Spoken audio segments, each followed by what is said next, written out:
اعوذ باللہ من الشیطان الرجیم بسم اللہ الرحمن الرحیم الم تر ان اللہ یولج اللیل فی النہار، کیا تم دیکھتے نہیں کہ اللہ تعالیٰ رات کو پرو لاتا ہے دن میں، ویولج النہار فی اللیل، اور دن کو پرو لاتا ہے رات میں۔ اب یہ ایک تو اس کا مفہوم یہ ہو سکتا ہے کہ جیسے ایک ڈوری ہے اور اس ڈوری کے اندر اگر آپ نے دانے ڈالے ہوئے تسبیح میں، ایک سیاہ ہے ایک سفید ہے، ایک سیاہ ایک سفید ہے، سیاہ کے بعد سفید، سفید کے بعد سیاہ، یہ تو آتا چلا جائے گا۔ ایک یہ ہے کہ کبھی دن بڑھتا ہے اور رات گھٹتی ہے، گویا کہ دن جو ہے رات میں داخل ہو رہا ہے، کبھی رات بڑھنے لگتی ہے دن گھٹنے لگتا ہے، گویا کہ دن جو ہے وہ رات کو انکروچ کر رہا ہے، رات کے حصے کو گویا کہ اس نے قبضے میں کر لے لیا ہے۔ تو اس طریقے سے اللہ تعالیٰ پرو دیتا ہے رات کو دن میں، دن کو رات میں۔ وَسَخَّرَ الشَّمْسَ وَالْقَمَرَ، اور اس نے مسخر کر دیا ہے سورج کو اور چاند کو۔ كُلٌّ يَجْرِي إِلَىٰ أَجَلٍ مُّسَمًّى، یہ سب کے سب چل رہے ہیں ایک وقت معین تک کے لیے۔ وَأَنَّ اللَّهَ بِمَا تَعْمَلُونَ خَبِيرٌ، اور یقیناً اللہ تعالیٰ جو کچھ کہ تم کر رہے ہو اسے باخبر ہے۔ ذَلِكَ بِأَنَّ اللَّهَ هُوَ الْحَقُّ، یہ اس لیے کہ اللہ حق ہے۔ وَأَنَّ مَا يَدْعُونَ مِن دُونِهِ الْبَاطِلُ، اور یہ کہ جس کو یہ پکار رہے ہیں اللہ کے سوا وہ سب باطل ہیں، ان کی کوئی حقیقت ہی نہیں۔ باطل اس کو کہتے ہیں جو نظر تو آئے ہو نہ، کوئی حقیقت اس کی نہ ہو، جیسے شراب، پانی نظر آتا ہے لیکن پانی ہے نہیں۔ وَأَنَّ اللَّهَ هُوَ الْعَلِيُّ الْكَبِيرُ، اور یقیناً اللہ تعالیٰ ہی ہے سب سے بلند و بالا اور سب سے بڑا اور عظمت والا۔ أَلَمْ تَرَ أَنَّ الْفُلْكَ تَجْرِي فِي الْبَحْرِ بِنِعْمَتِ اللَّهِ لِيُرِيَكُم مِّنْ آيَاتِهِ، کیا تم دیکھتے نہیں کہ کشتیاں چلتی ہیں سمندر میں یا دریا میں اللہ کی نعمتوں کو لے کر۔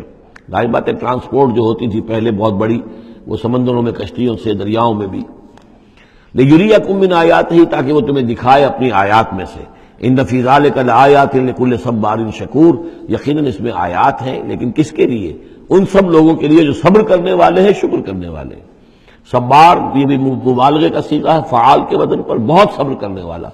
شکور فعول کے وزن پر ہے، بہت زیادہ شکر کرنے والا۔ وَإِذَا غَشِيَهُم مَّوْجٌ كَالظُّلَلِ، اور جب یہ کبھی سمندر میں ہوتے ہیں اور ان کے اوپر ایک موج چڑھتی ہے اور ڈھانپ لیتی ہے انہیں جیسے کہ بادل ہو، ایسی موج آ رہی ہے کہ گویا کہ وہ تمہارے اوپر سے گزر جائے گی۔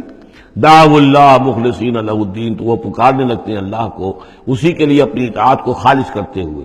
فلما نجاہم من البر، اور جب اللہ انہیں نجات دے کر لے آتا ہے خشکی پر، فمنہم مقتصد، تو ان میں سے کچھ وہ لوگ ہیں کہ جو بیچ کی چال پر چلتے ہیں، یعنی یہ کہ اکثر و بیشتر جو ہیں وہ پھر شرک کی راہ اختیار کر لیتے ہیں۔ وما یجحد بآیاتنا الا کل ختار کفور، اور ہماری آیات کا انکار نہیں کرتے مگر وہی جو قول کے جھوٹے ہیں اور ناشکر ہیں۔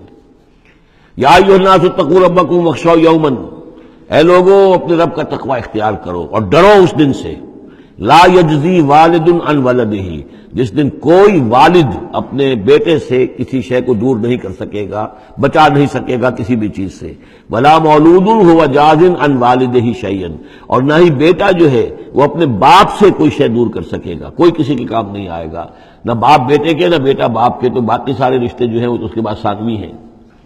ان وعد اللہ حق، یہاں وہ آیت بھی یاد آ گئی ہوگی آپ کو، یا بنی اسرائیل اذکروا نعمتی التی انعمت علیکم انی فضلتکم علی العالمین واتقوا یوما لا تجزی نفس عن نفس شیئا ولا یقبل منها شفاعۃ ولا یؤخذ منها عدل ولا هم ينصرون۔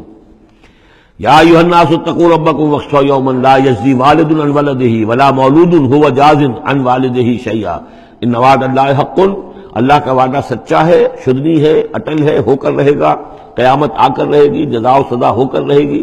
فلا تغرنکم الحیات الدنیا، تو دیکھو تمہیں نہ دھوکے میں ڈال دے یہ دنیا کی زندگی، تم اسی کے اوپر ریجھ جاؤ، اسی میں مگن ہو جاؤ، اسی میں گم ہو جاؤ، تو گویا کہ یہ تمہارے لیے پھر دھوکے کی ٹٹی بن گئی کہ اصل زندگی سے تمہیں جو ہے ذہناً جو ہے اس نے غافل کر دیا۔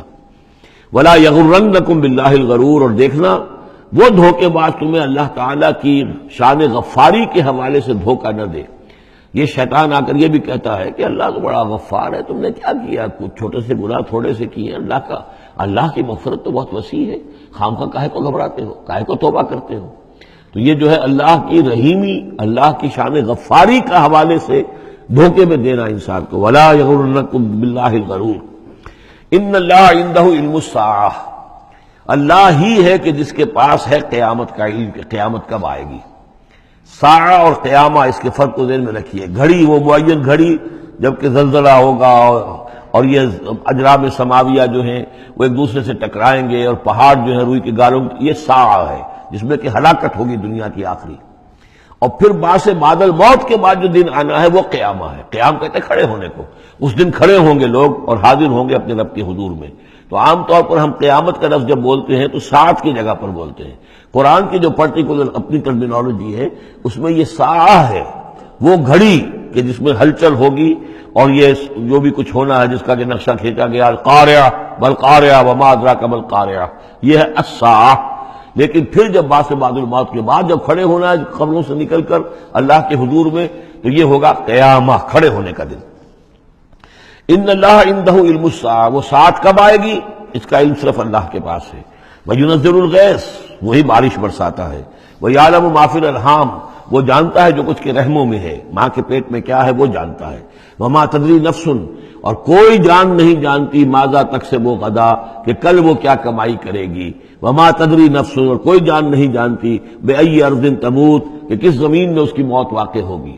ایک شخص ہے اپنے ملک سے صرف چند دن کے لیے کہیں باہر گیا، وہیں انتقال ہو گیا، اسے کبھی گمان بھی نہیں ہو سکتا تھا۔ سال ہر سال سے کہیں مقیم ہے، وہاں موت نہیں آئی، اور کہیں گیا ہے اور وہاں موت آ گئی۔ تو کوئی نہیں جانتا کس زمین میں اس کی موت واقع ہوگی۔ ان اللہ علیم الخبیر، یقیناً اللہ تعالیٰ علیم اور خبیر ہے۔ یہ جو 5 چیزیں یہاں گنوائی گئی ہیں، اس میں آج کل بڑا اشکال ہے، اور لوگ کہتے ہیں کہ یہ آپ پتہ چل جاتا ہے کہ ماں کے رحم میں جو ہے، ماں کے پیٹ میں بیٹا ہے یا بیٹی ہے۔ اس کے 2 اعتبار سے اس کو سمجھ لیجئے۔ اس آیت میں 5 چیزوں کا ذکر ہے۔ پہلی چیز میں حصر کا اسلوب ہے کہ یہ چیز صرف اللہ کو معلوم ہے، اگرچہ یہاں یہ نہیں لکھا ہوا ہے کہ اللہ کے سوا کوئی نہیں جانتا، پھر بھی چونکہ حصر کا اسلوب ہے، ان اللہ عندہ علم الساعہ، یقیناً اللہ ہی ہے جس کے پاس ہے قیامت کا علم، ساعت کا علم۔ اس میں بھی گویا کہ نفی ہو گئی کہ کوئی اور نہیں جانتا۔ 2 آخری چیزوں میں بھی نفی ہے، وما تدری نفس ماذا تکسب غدا، کوئی نہیں جانتا کہ کل وہ کیا کمائے گا، اس میں بھی کیٹیگوریکل نفی ہے اس کی۔ وما تدری نفس بأی ارض تموت، یہ بھی پھر کیٹیگوریکل نفی ہے کہ نہیں کوئی جانتا، کوئی جان نہیں جانتی کہ کہاں اس کی موت واقع ہوگی۔ لیکن 2 چیزیں جو ہے کیٹیگوریکل ڈینائل نہیں ہے۔ وَيُنَزِّلُ الْغَيْثَ، اللہ بارش برساتا ہے، یہ کہاں لکھا؟ نہ یہاں اس حصر کا اسلوب ہے، نہ یہ لکھا ہے کہ یہ کام جو ہے صرف اللہ کرتا ہے۔